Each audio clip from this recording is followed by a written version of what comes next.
Welcome to Monday Night Live. We have with us today Mr. Kennedy, the late president's younger brother. Hello. Thank you for inviting me here. I believe I was the only one prepared to answer these questions. Because I was present during that time period. Why didn't we know about you until now?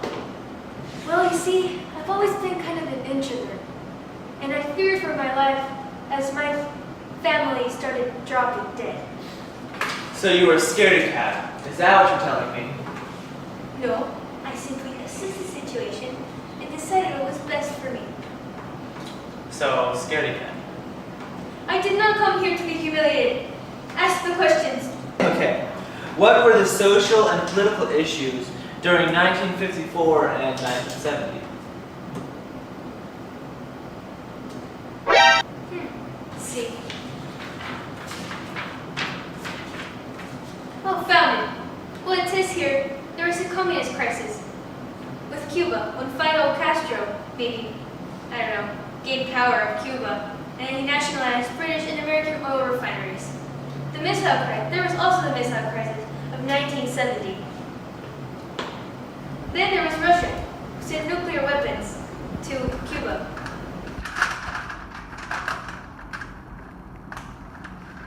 Then John decided to enter a brief period of pregnancy. He was severely criticized for that, my poor brother. Let's not forget that the Bay of Pigs plan was branded on my poor brother's face. This was because the CSI, whatever that thing's called, was damaged before it could complete the attack. Finally, the United States fought the Soviet Union to contain communism, which led to the construction of the Berlin Wall, and this further aggravated Cold War tensions. Interesting. Nothing like a wall to create tension. So what were some of the domestic issues? Domestic issues. Now let's see.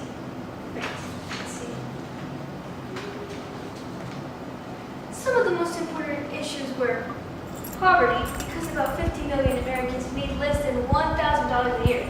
Can you believe it? No person can live on that today. They would be legally homeless.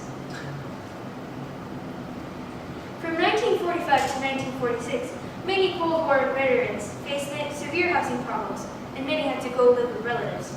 I mean, they were out there fighting for us, and then they come back to in a worse situation than they were when they left? That's disappointing.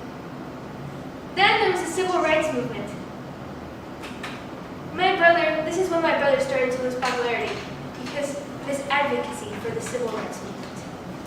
So is that all? Do you have anything else to add? No, that's it. Well, that was our question for you. Thank you for coming here today. You're welcome. You have a good day. Yes, thank you. Goodbye.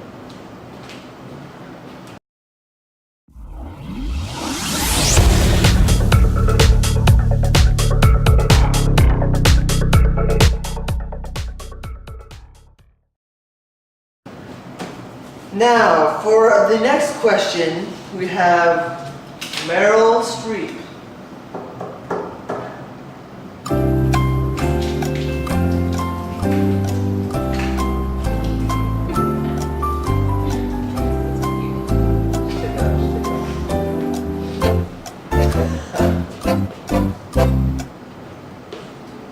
Hello.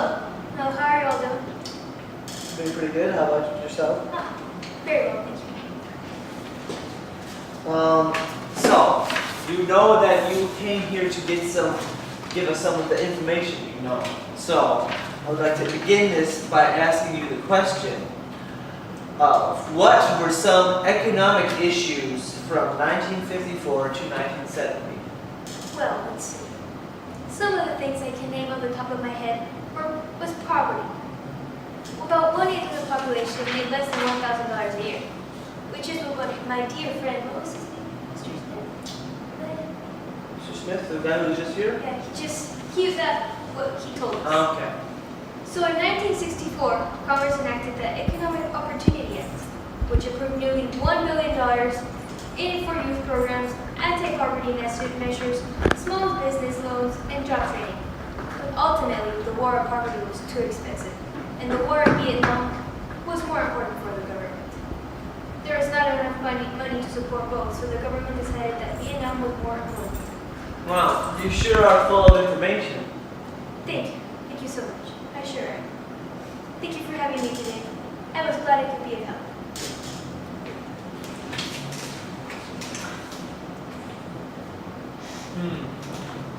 Interesting. I have just received news that the first time machine has been successfully created, and this show has been invited to try it out. We get to bring one person from the past to answer one question. I have decided to bring President Kennedy to answer his own question. Oh, I hope this is like the TARDIS.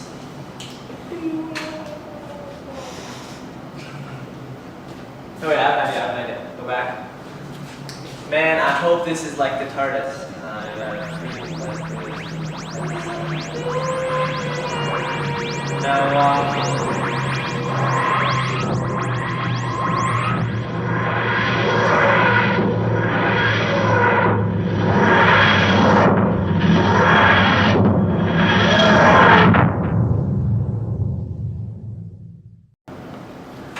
Oh my gosh, how did you get here? This is crazy. What am I doing here? Do not worry.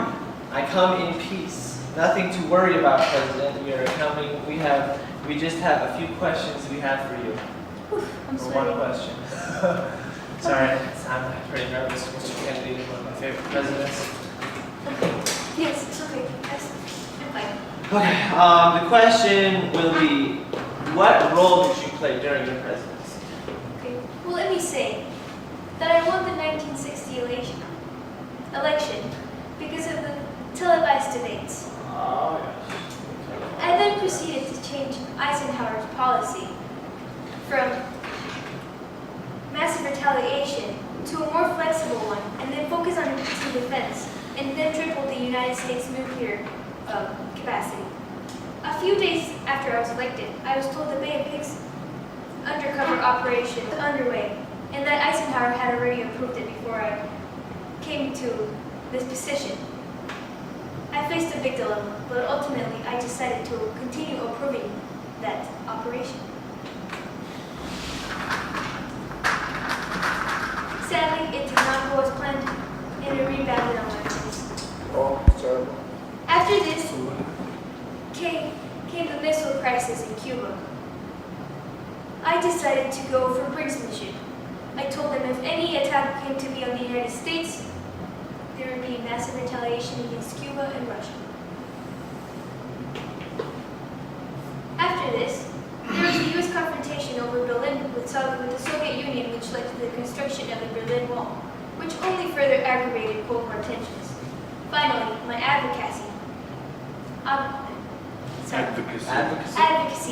for civil rights movement led to my popularity going down, and ultimately my death. How do I know that I died? I don't know.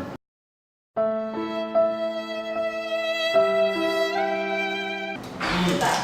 Well, it was a pleasure to have you here, Mr. President, and it was an honor to meet you. Finally, one more question and I can go home. For this last question, I have decided to bring back Mr. Smith from the first question. Hello, everybody. I'm happy to be back here again. Oh, really? Since you've already been here, I will go straight to the main point. Who was the most significant negative or positive person during 1954 to 1970? Ha! Can you believe it? I was just thinking of that same thing right now. You were. Well, do tell. Well, I believe the most negative person in this time period was Joseph McCarthy.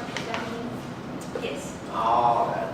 He was a senator from Wisconsin that accused people for being communist. He accused them. He had no evidence. This was the cause of the Red Scare, correct? Yes. Oh. His accusations came to be known as McCarthyism. During this period, people were forced to undergo oaths of loyalty, and undergo something called I'm sorry. And undergo investigations that proved if they were or if they were not communist. It also prompted the start of the WHAP. Who knows what? The WHAP! The House of Un-American Activities. Activities Committee. House. Thank you for the help, young man. You're welcome. You're welcome. This eventually created the blacklist, which contained the names of people being accused of communism. The lives of these people were forever ruined because no job would hire them ever again.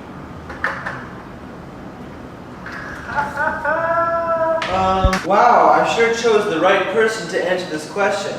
I just want to add one more thing. How were Americans affected by this? Well, many Americans responded by becoming fearful of communism and wanted to contain it. This also stopped any further isolation of the country. Many Americans were left without jobs and found themselves unable to take care of their families. Thank you so much for coming in again and answering my question. Well, thank you folks. That was it for today, and I hope to see you tomorrow. Thank you for having me. Wait, tomorrow is the Monday night show. Read next Monday. Monday Night Live. How is tomorrow? He said next Monday. Next Monday!